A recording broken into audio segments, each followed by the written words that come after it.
clôturer cette merveilleuse semaine que Dieu nous a donnée ensemble, Dieu m'a mis à cœur de parler sur le thème « Les leçons de la bataille de Jéricho ». Les leçons de la bataille de Jéricho. Ce n'est vraiment pas un enseignement, c'est presque une parole d'exhortation. Je voudrais lire avec vous ces deux passages qui vont nous aider à partager sur cet épisode de la vie d'Israël, mais qui nous enseigne beaucoup de choses.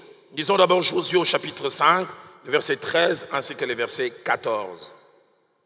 Josué chapitre 5, verset 13 au verset 14. Comme Josué était près de Jéricho, il leva les yeux et regarda. Voici un homme se tenait debout devant lui, son épée nue dans la main. Il alla vers lui et lui dit, « Es-tu des nôtres ou de nos ennemis ?» Il répondit, « Non, je suis le chef de l'armée de l'Éternel, j'arrive maintenant. » Josué tomba le visage contre terre, se prosternant et lui dit, « Qu'est-ce que mon Seigneur dit à son serviteur ?» La seconde portion que nous lisons en 3 temps, Josué chapitre 6, du 1er au 5e verset, verset 20 à 21 et puis le verset 27. Jéricho était fermé et barricadé devant les enfants d'Israël. Personne ne sortait et personne n'entrait. L'Éternel dit à Josué, « Vois, je livre entre tes mains Jéricho et son roi, ses vaillants soldats.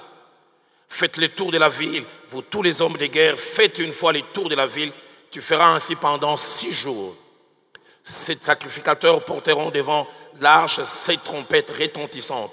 Le 7e jour, vous ferez 7 fois le tour de la ville et les sacrificateurs sonneront des trompettes. Quand ils sonneront de la corne retentissante, vous entendrez les sons de la trompette, tout le peuple poussera des grands cris. Alors la muraille de la ville s'écroulera et le peuple montera chacun devant soi. » Verset 20 ainsi que verset 21, le peuple poussa des cris et les sacrificateurs sonnèrent des trompettes. Lorsque le peuple entendit les sons de la trompette, il poussa des grands cris et la muraille s'écroula. Le peuple monta dans la ville, chacun devant soi. Ils s'emparèrent de la ville. Ils dévouèrent par interdit au fil de l'épée tout ce qui était dans la ville, hommes et femmes, enfants et vieillards, jusqu'aux bœufs, jusqu'aux brebis et jusqu'aux ânes. Verset 27. L'Éternel fut avec Josué, dont la renommée s'est répandue dans tous les pays. Amen. Les leçons de la bataille de Jéricho. J'ai jamais pensé que les choses qui ont été écrites dans la Bible l'ont été pour rien. Certains récits avec détail, avec des fois emphase sur certains points. Je comprends pourquoi l'apôtre Paul, plus tard, il attend la marche d'Israël avec force et détail. Il dira dans 1 Corinthiens chapitre 10 au verset 11, un passage que j'ai chéri, « Ces choses leur sont arrivées, mais pour nous servir d'exemple. » C'est arrivé à eux, mais les leçons, c'est pour nous. Elles ont été écrites pour notre instruction. L'apôtre Paul, écrivant à son fils dans la foi, Timothée, il lui dira dans 2 Timothée chapitre 4 verset 16, 4 choses concernant les Écritures et leur valeur, mais surtout leur nature. La première, il dit, toute Écriture est inspirée de Dieu. Il veut dire, derrière ce que vous voyez, ces papiers, ces écrits noirs sur blanc, il y a les souffles de Dieu. Il y a l'Esprit de Dieu derrière. Toute Écriture est inspirée de Dieu. Mais deuxième des choses qu'il dit, cette Écriture qui est inspirée de Dieu est utile, apporte un plus, un bénéfice, enrichit celui ou celle qui se met au contact de la parole de Dieu. Et troisièmement, elle est utile ou elle enrichit dans 4 domaines. Premièrement, il dit pour enseigner, chasser l'ignorance, amener la connaissance. Deuxièmement, pour convaincre, nous amener à avoir des convictions, à être fortement ancrés. Troisièmement, corriger, élaguer les mauvaises connaissances, les mettre de côté. Et troisièmement, instruire, c'est-à-dire donner des paroles à propos.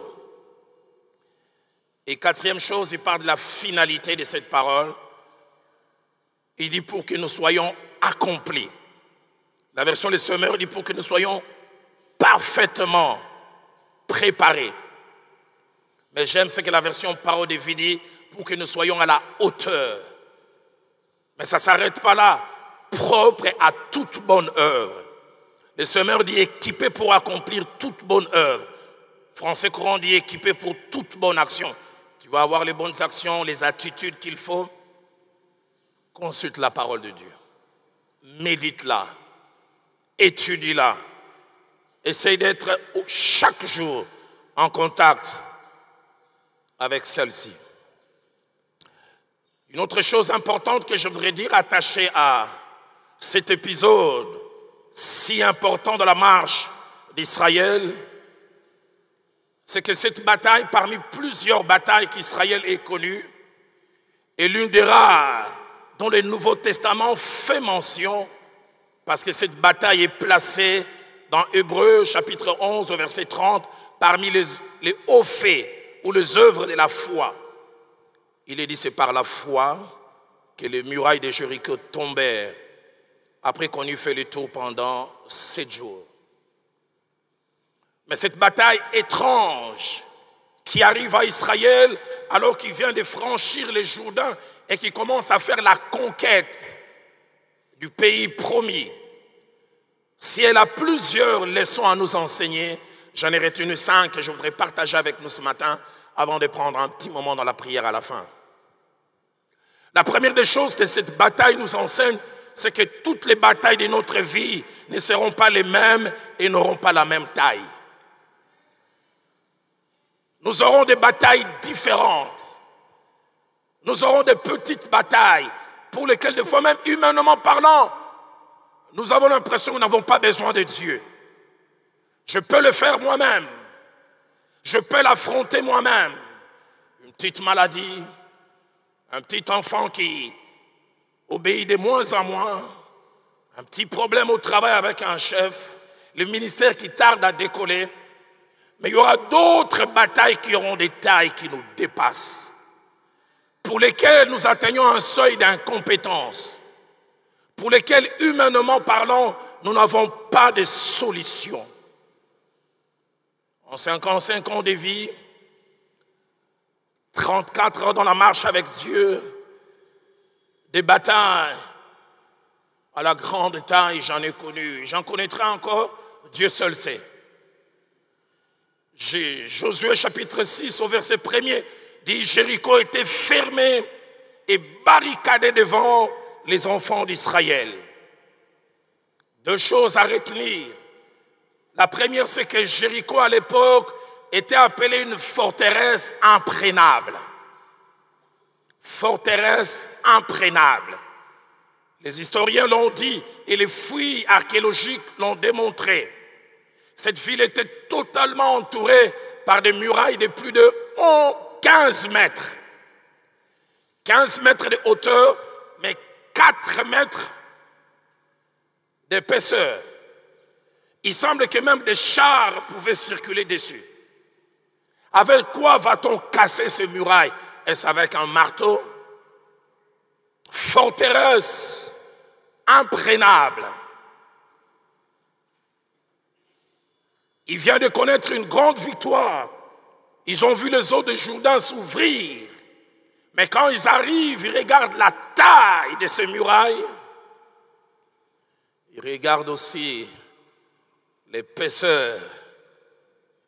Ils se disent, où est-ce que Dieu nous amène? J'aimerais dire à quelqu'un, nous avons un Dieu responsable.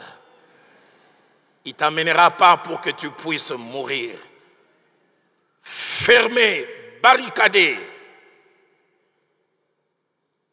Cela me rappelle 2 autres récits de la Bible où 2 leaders ont eu à se retrouver devant des adversités à la taille impressionnante. Saül et l'élite d'Israël allaient sur les champs de bataille pensant à faire un combat classique jusqu'à ce qu'ils trouvent un géant de plus de 3 mètres et qui s'avance et qui lance un défi à tout le peuple. En Samuel chapitre 17, verset 24, il dit, à la vue de cet homme, tous ceux d'Israël s'enfuirent. Bien que chacun d'eux avait vu cela, il commence à faire les reportages. Avez-vous vu ces géants? 2 Chroniques chapitre 20, verset 12. 3 armées se liguent contre Juda. Et Josaphat réalise la taille de l'adversité. Et ce qui m'étonne, c'est un leader. Il fait cette prière en public. Il dit, nous ne savons que faire devant cette multitude nombreuse. Je n'ai pas de solution devant cette bataille. Dans Psaume 3 au verset 2, David déclare, ô Éternel, que mes ennemis sont nombreux et quelle multitude s'élève contre moi. Toujours David dans Psaume 142 verset 7, il dit à Dieu, sois attentif à mes cris, car je suis bien malheureux. Délivre-moi de ceux qui me persécutent, car ils sont plus forts que moi. On ne boxe pas dans la même catégorie. J'ai l'impression d'être un poids léger, mais placé en face d'un poids lourd. Et réalisant la taille de l'adversité, Josué 5 au verset 13 que nous avons lu, nous révèle une réalité que seuls les leaders connaissent. Winston Churchill a appelé ça la solitude du leader. Tout leader est appelé à un moment à se sentir seul parce que tous les yeux des gens sont fixés vers lui. Il voit Jéricho fermé et barricadé. La Bible dit, Josué leva les yeux et regarda. Sûrement, il était en train de se poser les questions, par où commencer? Quoi faire? Ça vous est-il déjà arrivé d'atteindre un seuil d'incompétence? Vous voulez, mais vous ne savez pas. Vous ne savez par quel bout commencer. Deuxième chose que cette bataille nous enseigne, c'est que ce qui nous dépasse ne dépasse pas notre Dieu. Je voudrais le répéter, ce qui te dépasse, ce qui me dépasse ne dépasse pas notre Dieu. Elle est fermée, elle est barricadée, infranchissable aux yeux de Josué. Mais Dieu a une solution. Combien de fois il y a comme ce que j'appelle la dictature du présent? Le présent semble souvent nous rendre amnésiques. Ça nous fait oublier plusieurs choses. Nous ne voyons que ce qu'il y a aujourd'hui. Que des gens pour qui Dieu a fait des choses hier, avant-hier. Mais la bataille d'aujourd'hui efface la mémoire des victoires d'hier. Celui qui se tient devant Jéricho qui est fermé et barricadé, qui semble impuissant, mais qui nous donne aussi l'impression d'être amnésique, avec deux richesses. La première, c'est qu'à peine quelques jours, dans Josué chapitre 1er, verset 5, Dieu lui avait dit, nul ne tiendra devant toi tant que tu vivras. Il était détenteur de ça, nul ne tiendra devant toi. Mais regarde cette montagne, il dit, bon, Nzambe koloba loba kaka kolobesa bien, mais awa na kobanda. Mais deuxièmement, il venait d'être témoin de quelque chose de glorieux. Et lui et le peuple étaient arrivés devant le Jourdain, obstacle naturel. Et on voit un calme, permettez-moi les termes, olympien, que Josué avait. Et Dieu l'inspire, il dit au sacrificateur de porter l'arche et de se mouiller en premier. Et les eaux vont s'ouvrir.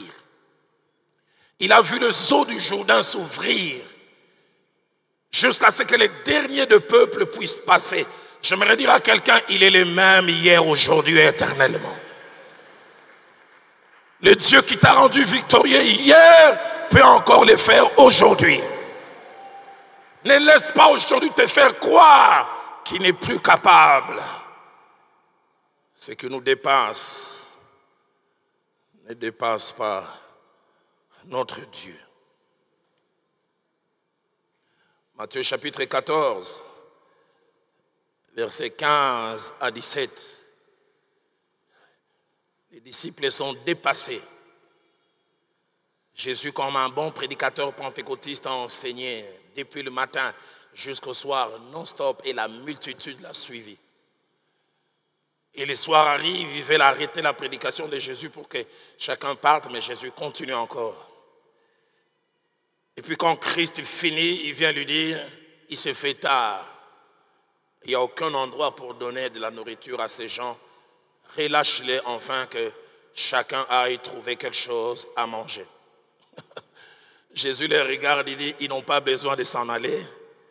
Donnez-leur vous-même à manger. Le verset 17 dit, il lui dit, nous n'avons que 5 pains et 2 poissons. Qu'est-ce donc? Et Jésus dit, faites-les asseoir. J'aimerais dire à quelqu'un, ce qui te dépasse ne dépasse pas ton Seigneur. Un sens de responsabilité fait qu'on les renvoie. Lui, il dit, faites-les asseoir.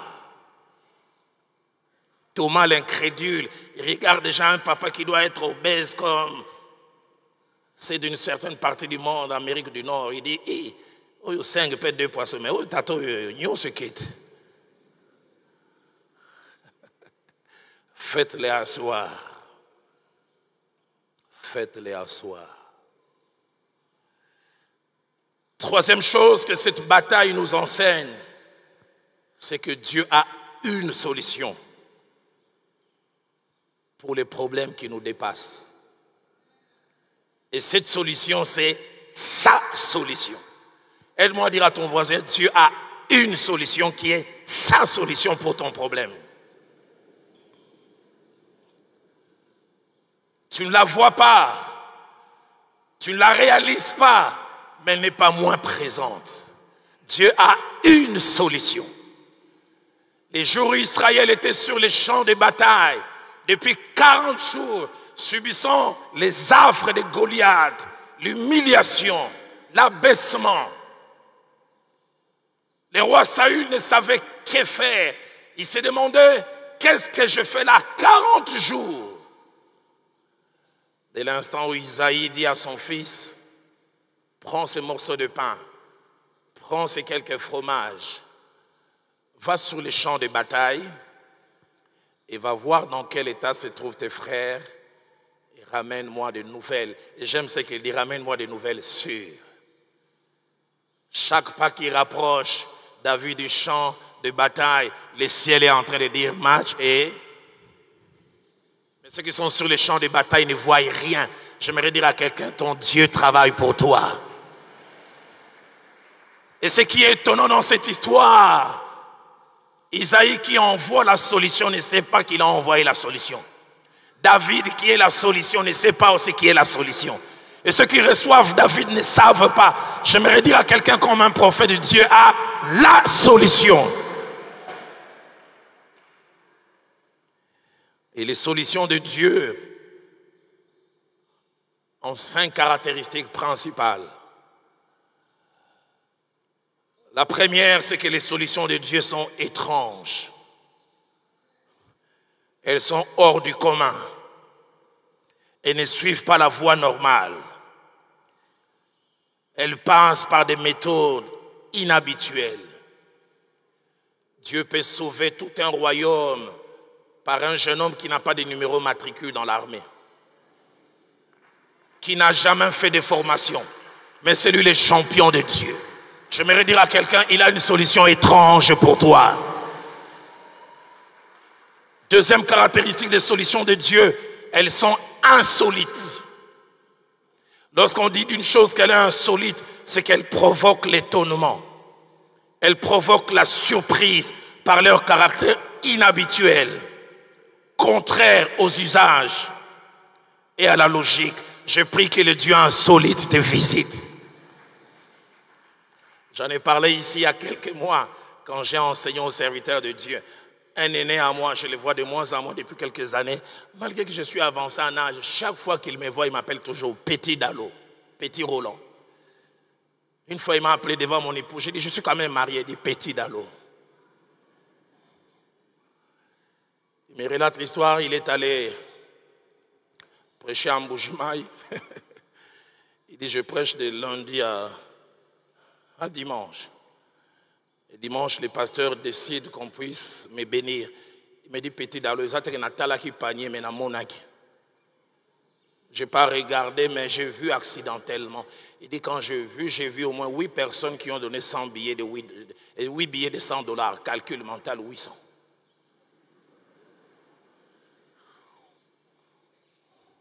« 16 personnes qui ont donné des billets de $50. Calcul mental, 800 encore. Donc il dit, minimum 1600. Il dit, je ne compte pas les billets en vrac. Les 20, les 10, les 5. On a 5 seigneurs, c'est donc minimum 2000, minimum. Sans compter les francs congolais.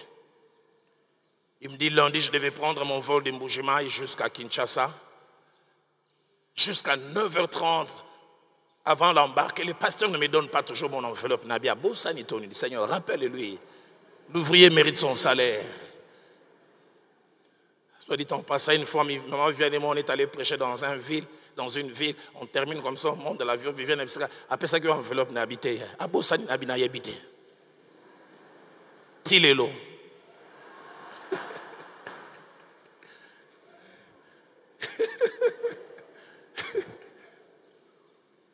Et la midi, juste au moment où on appelle, les passagers à destination de Kinshasa qui prennent les vols filaires sont appelés d'embarquer. Et puis les pasteurs se souviennent, j'ai une enveloppe. Il dit, appeler une enveloppe, il y a qu'au Konda.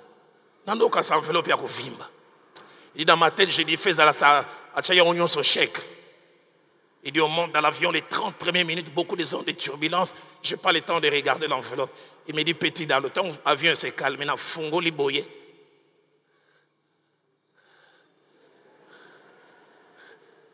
$150. Abi petit nanga inazaki déçu na kina kanda. Abi na ibsi nkolo pona zonga na te ya n'église na Mbujema yo moko fo timolanga na Kinshasa me manga yao.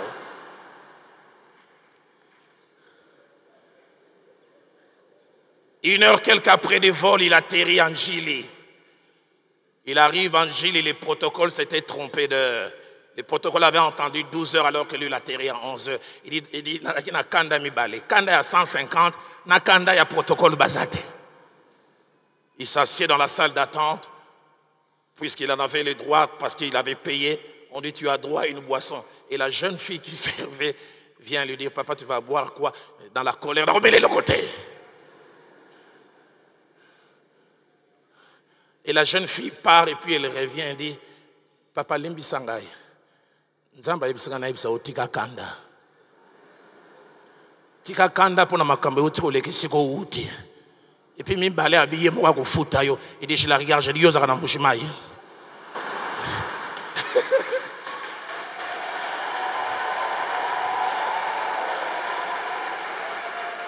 Aide-moi à dire à ton voisin tika kanda. Yé moi ko futa yo.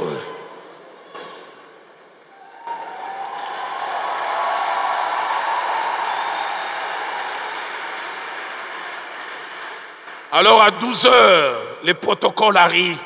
Quand le protocole arrive, il se souvient qu'il avait un document important à prendre au bureau dans son église. Il dit, le voyage était silencieux. Dès qu'ils arrivent à la porte de l'église, il dit, il voit une maman, il dit, petit Dalo, cette maman, si elle est venue 10 fois au bureau, c'était pour l'aide sociale. Tant on a mondié déjà, on a traumatisé, on a kangé longue. Je sais les genres de personnes. Et puis elle s'approche. Pasteur, on a une minute. Non, on a ça occupé. Pasteur, non, on a ça occupé. Pasteur, ils ont dit, Nzamba, Pambola, Kengai, Abina Pesa. Ah, yaka.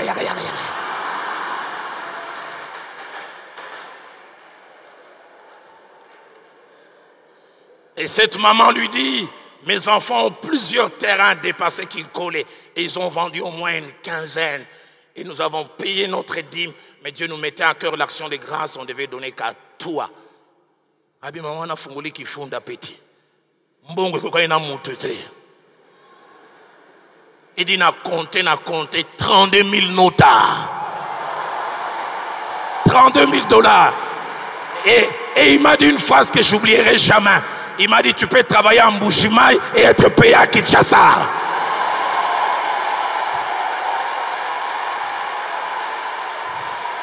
Les solutions de Dieu sont insolites. Insolites. Je prie que la saison des solutions insolites te rencontre.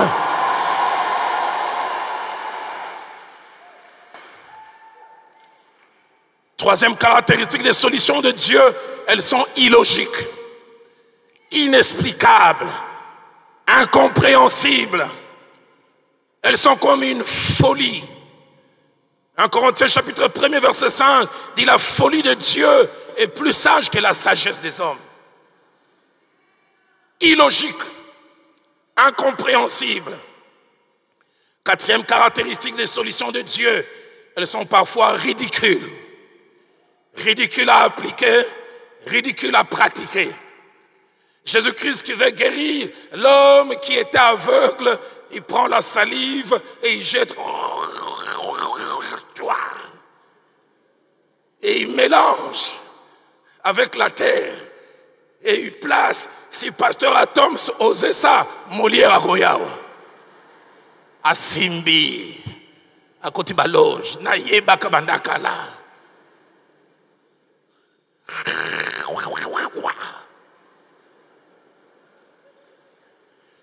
Et on met dans les yeux de cet homme, on dit va te laver. Quand il part, nous allons la missionner. Oh tata mon papa, na yopo tanga vraiment. Na yopo tanga. Dans son illogique, il y a le miracle. Le Dieu de la Bible peut faire surnager les fers par les bois. Il peut assainir toutes les eaux de la ville avec le sel. Dites avec moi, illogique. Et Dieu m'a dit de vous dire, durant ces 24 jours, vous aurez des solutions illogiques. Des solutions étranges. Des solutions insolites. Si tu crois, cela aide-moi à dire Amen. Quand j'ai prié ce matin, Dieu m'a dit, va vous faire entrer dans une saison de surprises. Des surprises. Des surprises. Des surprises. Des surprises. Des surprises. Des surprises.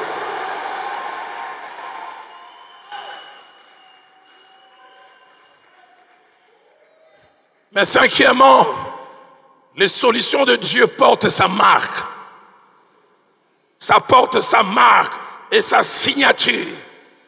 Vous savez, quand les Italiens fabriquent des chaussures, ils veulent se rassurer qu'il n'y a pas de confusion. Ils mettent Made by Italia. Quand Dieu travaille, il signe Made by Nkolo. Made by Nkolo. Made by Nkolo. Quand on voit Eliana, la fille de Dalouise, on peut dire ça, made by Nkolo.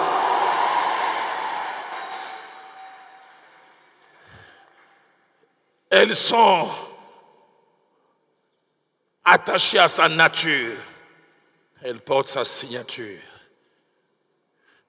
Et comme nous le verrons à la fin, elles ont comme objectif de les révéler. Josué chapitre 6, 3 à 5 que nous avons lu. Jéricho est barricadé, fermé. Et le chef de l'armée de l'Éternel apparaît. Il dit, je suis avec toi. Josué s'attendait à ce qu'un cortège des anges descende, des commandos célestes. Touye Kobunda. Il entend, faites le tour de la ville. Vous, hommes de guerre. Ah bon? Bah, hommes de guerre, tu as marcher. Faites le tour. Faites une fois le tour de la ville. Tu feras ainsi pendant 6 jours. Dieu m'a dit, durant ces 24 jours, vous aurez des solutions qui vont se battre avec votre logique.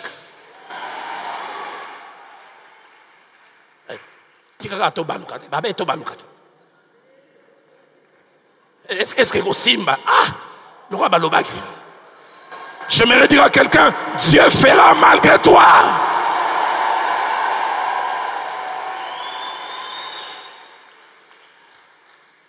Verset 4 dit, 7 sacrificateurs porteront devant l'arche 7 trompettes retentissantes. Le 7e jour, vous ferez 7 fois le tour de la ville. Papa mukwa liboso tango totambola ki bomona ke ba efeni. Totoka eka. 6 jours.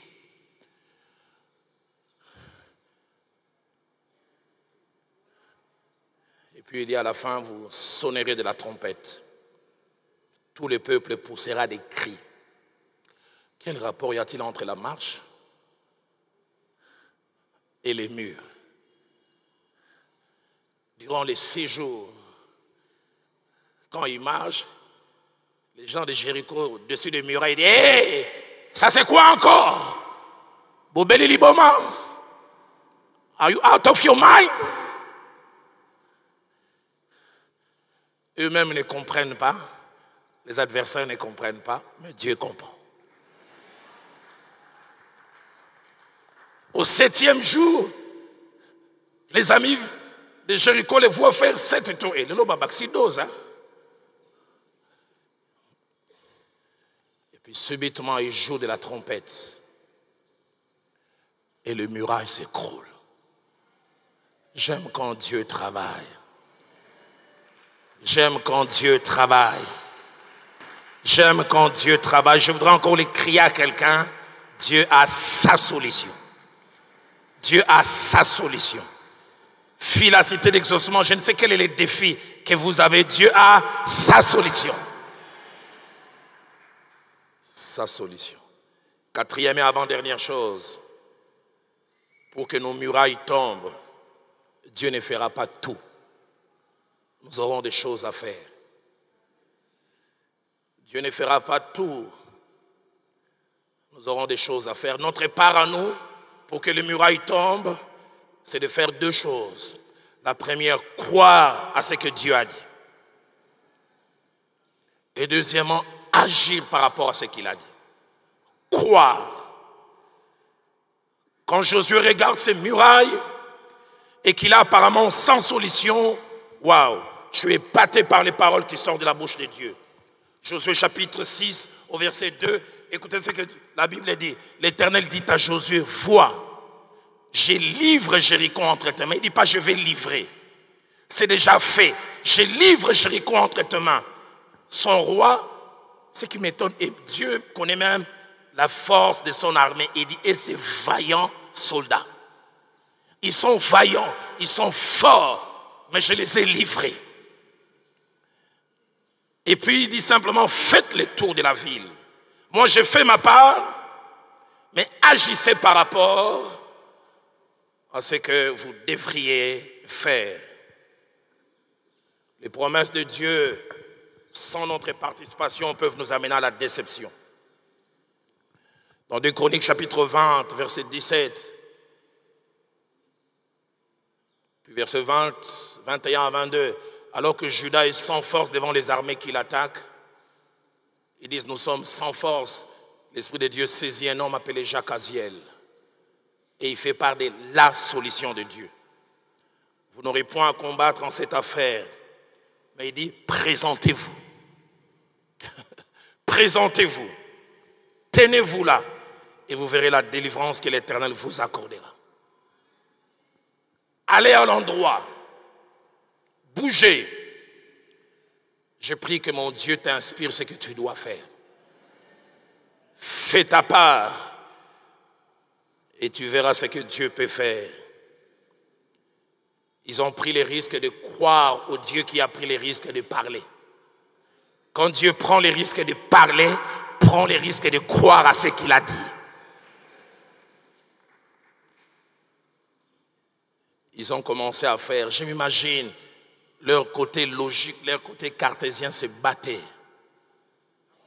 Mais ils ont agi.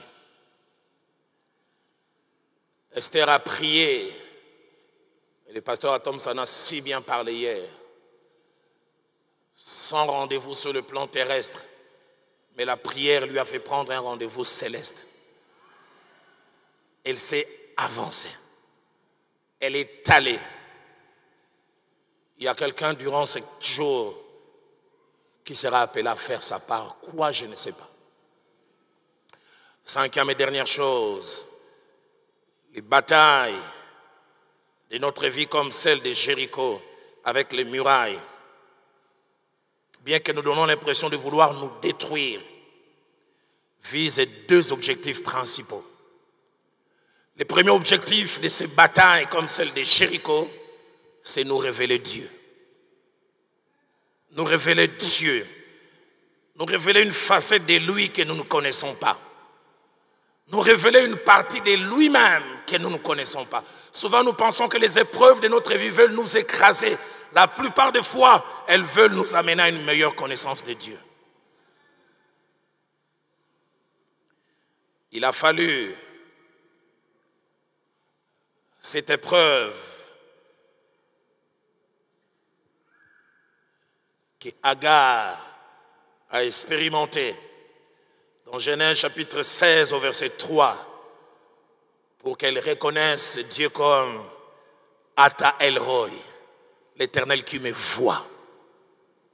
Quand elle s'est perdue, quand elle avait l'impression que son enfant allait mourir, Dieu s'est révélé. Il a fallu la bataille d'Amalek pour que Moïse et le peuple, selon qu'Exode 17, 15 le dit, découvrent l'Éternel ma bannière, Jéhovah Nissi. Il a fallu l'épreuve du sacrifice d'Isaac pour que Abraham découvre Jéhovah Jireh, l'Éternel Dieu qui pourvoit. Il a fallu toute cette épreuve par laquelle il est passé pour que Job puisse dire à la fin, mes oreilles avaient entendu parler de toi, mais maintenant mon œil t'a vu. Il y a des batailles, des épreuves qui ont comme finalité de nous révéler Dieu. Il a fallu l'épreuve de la barque battue par la tempête pour que les apôtres découvrent une autre facette de celui qu'ils pensaient connaître. Il avait vu purifier les lépreux. Il avait vu ressusciter les morts, faire marcher les paralytiques. Mais Marc chapitre 4 verset 41, ce jour-là quand il s'élève, il dit « Vent, tais-toi » Ceux qui pensaient les connaître, c'est dire les uns les autres, qui est donc celui-ci à qui obéissent même les vents et la tempête? Certaines batailles n'ont comme objectif que de nous révéler notre Dieu.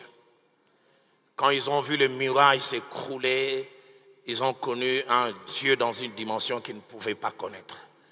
Je prie que cette épreuve, cette situation, ces défis au travers duquel tu es en train de passer, te révèle Dieu. Mais deuxième chose que nos batailles font,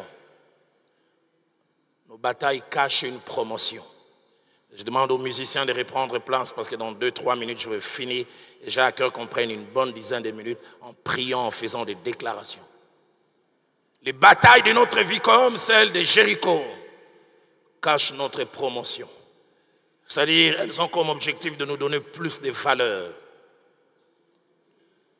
Dans Josué chapitre 6 au verset 27, après cette grande victoire sur Jéricho, la Bible dit, la renommée de Josué s'est répandue.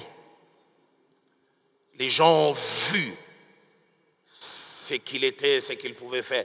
Quand Israël a franchi à pied sec les eaux de la mer Rouge, la Bible dit, le peuple crut en l'Éternel, mais le peuple crut aussi en Moïse, son serviteur. La bataille d'Israël avec Goliath et les Philistins cachée derrière la promotion de David. Il a fallu cette bataille pour qu'un berger devienne l'homme le plus populaire.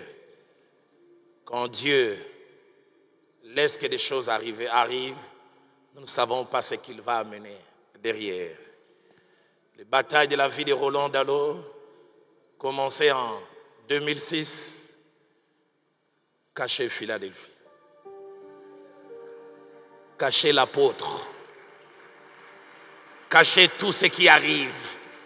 J'aimerais dire à quelqu'un, tu seras couronné, mais après ce combat. Je voudrais le déclarer encore. Tu seras couronné, Mais après ces combats, est-ce que Fille la cité d'exaucement peut m'aider à donner une offrande d'acclamation au Dieu qui fait tomber les murailles?